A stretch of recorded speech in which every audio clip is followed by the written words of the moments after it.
Hello everyone. Today we are going to study about a topic of extension, that is farming and characteristics of farming in India. Let's start.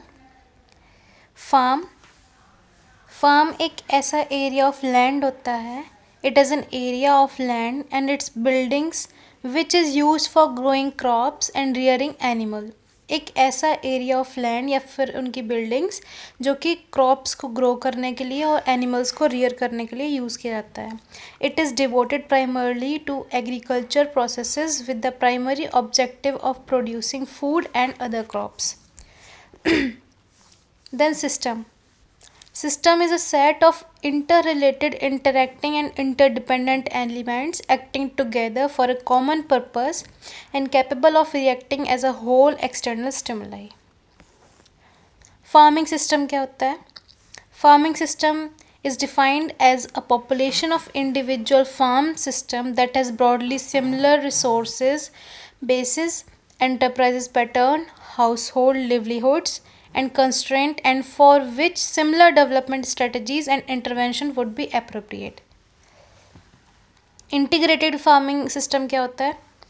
Integrated farming system is sustainable agriculture system that integrate livestock, crop production, fish, poultry, tree crops, plantation crops, and other systems that benefit each other. It is based on the concept that there is no waste and waste is only misplaced resource that become valuable material for other product. Concept of farming. This is not much important. बस एक overview सुन लो कि farming जो होता है उसमें crop, dairying, poultry, fishery, sericulture, piggery और tree crops include करते हैं. कॉम्बिनेशन होता है इनका काफ़ी सारे का, तो फिर वो मोर वैल्यूएबल बना देता है उस चीज़ को. प्रिंसिपल क्या होते हैं फार्मिंग सिस्टम के? रिस्क मिनिमाइज़ कर देता है, रिसाइकलिंग जाती है वेस्ट की और रेजिड्यू की, इंटीग्रेशन ऑफ 2 और मोर एंटरप्राइजेस हो जाता है, ऑप्टिमम यूटिलाइजेशन हो जाता है रिसोर्सेज का, मैक्सिमम प्रोडक्टिविटी और प्रॉफिट हो जाता है, इकोलॉजिकल बैलेंस बना रहता है, generation of employment potential, input increase input use efficiency, avoiding or reducing wastage of resource, use of end product from one enterprise as input to other. एक जगह का end product जो है वो दूसरी जगह के input की तरह यूज़ कर सकते हैं. ठीक है. उसके बाद कैरेक्टरिस्टिक ऑफ फार्मिंग क्या है? Subsequent agriculture, pressure of population on agriculture, mechanization of farming, dependence on upon monsoon, variety of crop, predominance of food crop, seasonal pattern.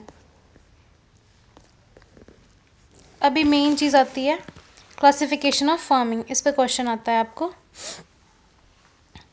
System of farming मैं आपको बता ही चुकी हूँ. अब देखो सबसे पहले आता है कि किस बेसिस पे ये क्लासिफाई हो रही है. सबसे पहले based on how income is derive from an enterprise. फिर आता है based on mode of ownership and organization of farm. फिर आता है based on scale of operation. अब इनकम के बेसिस पे 5 तरीके में डिवाइड होता है: specialized, diversified, mixed farming, ranching और पेस्टोरल फार्मिंग और ड्राई फार्मिंग. ठीक है, इनके बारे में पढ़ते हैं. स्पेशलाइज्ड फार्मिंग किसको बोलते हैं?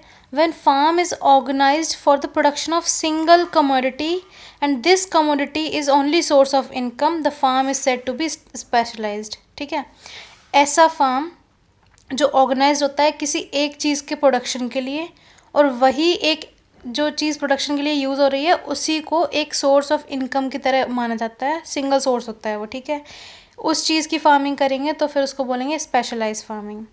द फार्मिंग इन विच 50% और more receipt income are derive from one source. ठीक है, उसको बोलेंगे स्पेशलाइज्ड. एडवांटेज क्या है? बेस्ट सुटेड होता है particular soil, climate, topography, other physical condition, easily work, easily get reduce to routine, better marketing, better management हो सकता है, लेस इक्विपमेंट, लेबर चाहिए होते हैं. ठीक है. Then moving to the next example देख लो एक बार. Commercial and large scale dairy and poultry farm, ये एग्जाम्पल हैं स्पेशलाइज फार्मिंग के. ठीक है, इसका मतलब क्या था कि मोर देन 50 या मोर देन 50 अगर जो प्रॉफिट आ रहा है वो सिंगल क्रॉप से आ रहा है. ठीक है, वो उस कैटेगरी में आएगी स्पेशलाइज फार्मिंग. ठीक है. डिसएडवांटेज क्या होते हैं, ग्रेटर रिस्क होता है कि अगर उस पर्टिकुलर क्रॉप के प्राइस गिर गए या फिर कुछ भी उसमें डैमेज हो गया तो वो सिंगल सोर्स ऑफ इनकम था, ठीक है, तो फिर उससे फेलियर ऑफ क्रॉप हो जाएगा, ठीक है। सॉइल फर्टिलिटी हमेशा मेंटेन नहीं कर सकते, ठीक है। By product can't be fully utilize for lack of sufficient livestock on farm. Then diversified farming, ठीक है, नाम से ही पता चल रहा है, when farming is organized to produce one main product but also has several other enterprises each of which itself is direct source of income, इसको बोलते हैं डाइवर्सिफाइड। नाम से पता चल रहा है काफ़ी सारी, मतलब एक मेन प्रोडक्ट को तो हम लोग प्रोड्यूस करेंगे ही, लेकिन सेवरल अदर एंटरप्राइजेज को भी उसमें इंक्लूड करेंगे, और ये जो अदर एंटरप्राइजेज होंगे वो भी source, direct source of income होंगे, ठीक है, उसको बोलेंगे डाइवर्सिफाइड। इसमें क्या होता है, no single enterprise should contribute 50%, ठीक है, क्योंकि हमें पता था अगर 50% या फिर 50 से ज़्यादा हो जाए तो वो स्पेशलाइज फार्मिंग के अंदर आएगा, ठीक है। एडवांटेज है कि बेटर यूटिलाइजेशन हो जाता है, रिडक्शन ऑफ रिस्क हो जाता है, रेगुलर क्विकर रिटर्न आ जाते हैं।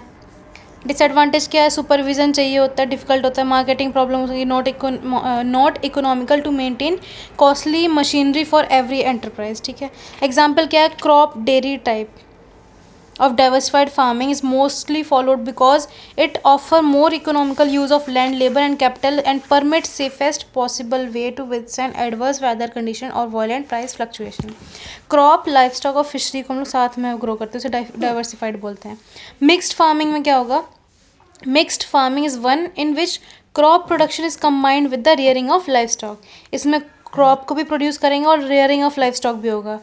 ए farm where 10% of its income contribute by livestock, इससे 10% आएगी, और the upper limit being 45 under Indian condition, so the farm on which at least 10 to 49% income is found from, 10 से 49% income जो है अगर life stock से आ रही है तो उसको बोलेंगे हम लोग मिक्स्ड फार्मिंग, ठीक है, ये इंपॉर्टेंट है, याद रखना। मिक्स फार्मिंग में क्या होता है, काउ बफलो इंक्लूड होते हैं क्रॉप प्रोडक्शन के साथ साथ। Any extension of mix farming by supplementary enterprise like sheep, goat farming, fishery, poultry were classified under diversified farming, ठीक है। इसमें हमने ऐसे बात करी कि जैसे मिक्स फार्मिंग में क्या है कि लाइफ स्टॉक और क्रॉप प्रोडक्शन करेंगे, ठीक है। अब mix farming by supplementary enterprises के साथ ऐड कर देंगे शीप, गोट, तो उसको हम लोग लाएंगे डाइवर्सिफाइड फार्मिंग में, ठीक है। एडवांटेज क्या है कि वेल सूटेड होती है, adoption round the year under Indian condition, income obtain through out the year होती है, ऑफर अपॉर्चुनिटी होती है, better use of land, capital, labour, ठीक है। रिस्क ऑफ फेलियर रिड्यूस हो जाता है। रैंचिंग या फिर पेस्टोरल फार्मिंग क्या होती है, इसमें क्या होता है, the practice of grazing animal on public land, ठीक है, पब्लिक लैंड पे इसको ग्रेज करेंगे, ये ऑस्ट्रेलिया और तिब्बत में वो होती है common. In India ranching is prevalent to some extent in hilly region that are rich in pasture and grazing, जहाँ पे पास्चर और ग्रेजिंग लैंड ज़्यादा है वहाँ पे ये प्रैक्टिस हो सकती है। Ranches, no natural vegetation, not use for tilling और raising of crops. Dry farming क्या होता है, अच्छा अभी हम आ जाएंगे, वेट अ मिनट, हाँ अब हम आते हैं based on mode of ownership and organization of farm, हमने ऊपर 5 पढ़ लिए, ठीक है। अभी उसके बाद जो based on ownership and organization of farm, सबसे पहले आता है इंडिविजुअल या फिर peasant farming, cooperative farming, collective farming, capitalist farming, state farming and contract farming, ठीक है। पीजेंट फार्मिंग क्या होता है कि this refer to organizational setup in which individual cultivator is the owner, manager and organizer, मतलब एक इंडिविजुअल कल्टिवेटर जो होगा वही ओनर होगा, वही मैनेजर होगा, वही ऑर्गेनाइजर होगा फार्म का। He himself make decision and formulate the plan for the farm depending upon the available resources. Disadvantage होते हैं कि रिसोर्स जो होते हैं लिमिटेड होते हैं। कोऑपरेटिव फार्मिंग नाम से पता चल रहा है, इसमें क्या होता है कि it is the one in which life stock और एग्रीकल्चर प्रोड्यूसर कॉपरेट करते हैं विद वन अनदर, जो कि सिक्योर करता है advantage of cooperative buying of life stock, agriculture input and cooperate. इसमें क्या होता है, जैसे काफ़ी सारे, देखो एक फार्मर है, ठीक है, उसके पास अगर छोटी सी लैंड है, ठीक है, अगर वो कहीं पे जाएगा कि हमें इस चीज़ के लिए लोन दे दो, ठीक है, तो उस पर हमें श्योरिटी नहीं है ना कि इतनी छोटी लैंड पे वो क्या ही अपना आउटपुट ला पाएगा, तो उसको लोन लेना ईजी नहीं होता। अभी इसी जगह पे अगर 4-5 छोटे छोटे फार्मर मिलके एक बड़ा एरिया ऑफ लैंड कवर कर लें, ठीक है, और वो सारे मिलके जाएं कि हमारी इतनी सारी लैंड है, इसके लिए हमें लोन चाहिए, तो उसके लिए लोन है ना ईजी हो जाएगा। इसे बोलते हैं कोऑपरेटिव फार्मिंग। मतलब लाइफ स्टॉक और एग्रीकल्चर प्रोड्यूसर जो होते हैं एक दूसरे के साथ कोऑपरेट करते हैं, जो उन्हें लाइफ स्टॉक और एग्रीकल्चर को बाई करने के लिए ईजी बनाता है। ठीक है, इसमें क्या होता है, each farmer retain right on his own land but land is treated as one unit. जैसे मैंने बताया कि सारा एक लैंड को यूनिट की तरह मानेंगे। ठीक है, then cooperative pooling of land and joint management view to increase agriculture production. Classification of cooperative farming क्या होते हैं, पहला आता है cooperative better farming. These societies are based on individual ownership and individual operation. The member do not cultivate their land jointly. Each member, हर एक member अपनी land को कल्टिवेट करेगा। इसमें इंडिविजुअल ओनरशिप होती है, इंडिविजुअल ऑपरेशन होता है।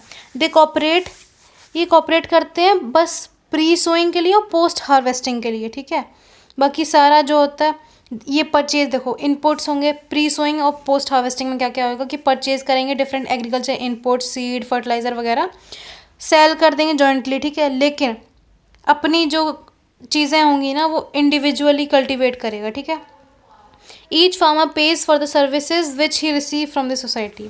कोऑपरेटिव जॉइंट फार्मिंग में क्या होगा कि अंदर दिस टाइप इसमें इंडिविजुअल ओनरशिप होती है recognise and respected, but the small owner pool their land for the purpose of joint cultivation।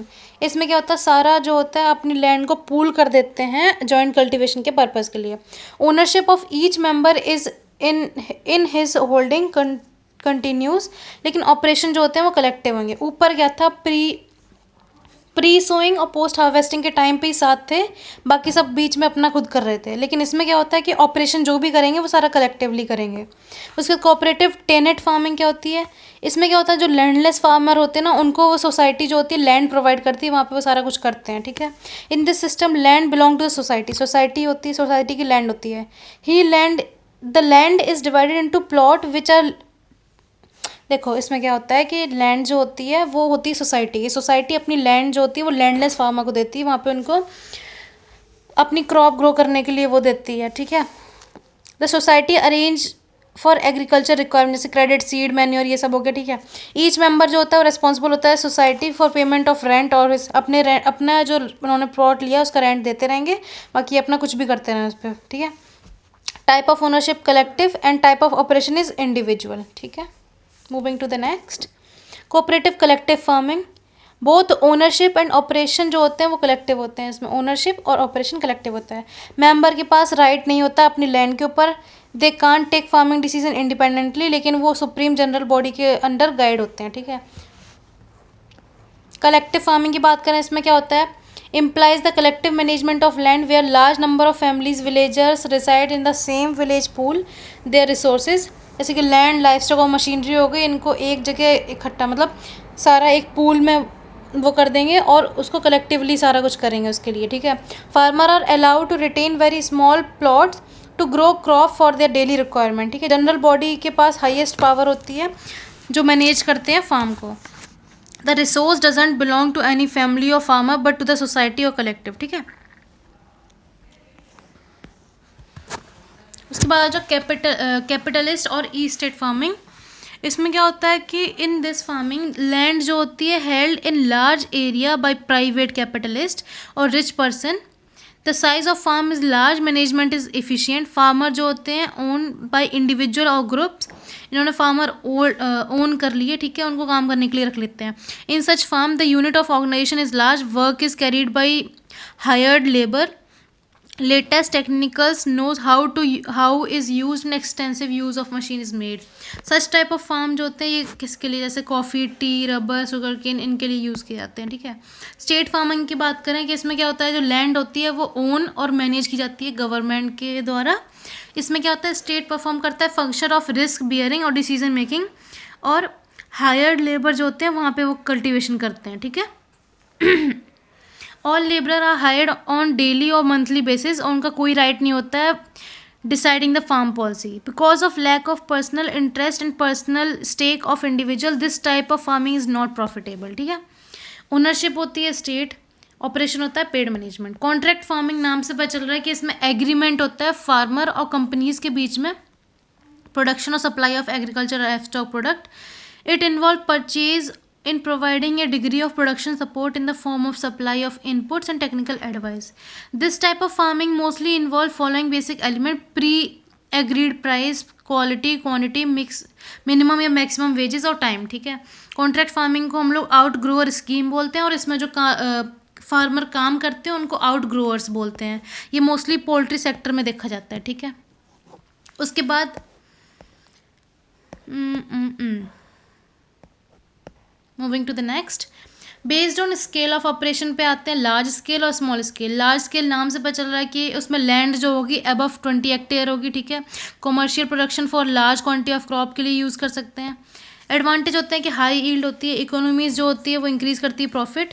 Disadvantage क्या है? काफ़ी सारे लेबर चाहिए, हाई कैपिटल इन्वेस्टमेंट्स हो सकती है, हैवी लॉस हो जाएगा अगर पेस्ट डिसीज आउटब्रेक हो गया है. स्मॉल स्केल में क्या होता है? Production of crop and life stock जो होता है स्मॉल पीस ऑफ लैंड पे करते हैं विदाउट एडवांस और expensive technology. Farming on a piece of land. ठीक है. दिस टाइप इसमें क्या होता है? Intensive labour. ठीक है. ये चीज़ इंपॉर्टेंट है, क्वेश्चन आता है इंटेंसिव लेबर. ठीक है. और इसमें क्या होता है कि dual role of being source of household. इसमें क्या होता है? पर यूनिट कैपिटल इसमें हाई होता है. ठीक है. मार्केट लोकलाइज्ड होगा. कॉन्स्ट्रेंट क्या होते हैं इसमें? Reliance on limited technical and financial support. Government sorry government policies are not area specific. Production usually low होता है. ठीक है. अब ये डिफरेंस आता है. लार्ज स्केल में क्या होता है? डिवीजन ऑफ लेबर पॉसिबल है, इसमें लिमिटेड, क्योंकि ज़्यादा लेबर ही नहीं होता. मैकेनाइजेशन पॉसिबल है, इसमें नहीं है. क्वांटिटी ऑफ आउटपुट क्या होता है? इसमें ज़्यादा, क्योंकि लार्ज स्केल में ऑब्वियस ही बात है ज़्यादा होगी, इसमें कम होगी. कॉस्ट ऑफ प्रोडक्शन, इसमें कॉस्ट ऑफ प्रोडक्शन लो होती है, इसमें हाई होती है. ठीक है. रिस्क जो होता है इसमें ज़्यादा होगा क्योंकि लार्ज स्केल पे होता है. कोई भी अगर डिजीज़ आउटब्रेक हुआ सारा बर्बाद हो जाएगा.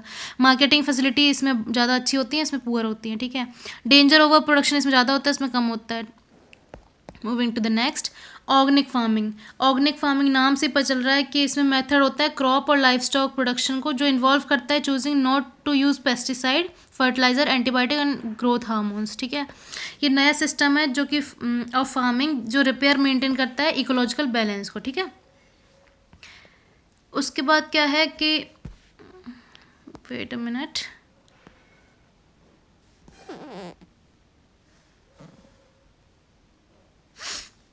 moving to the next.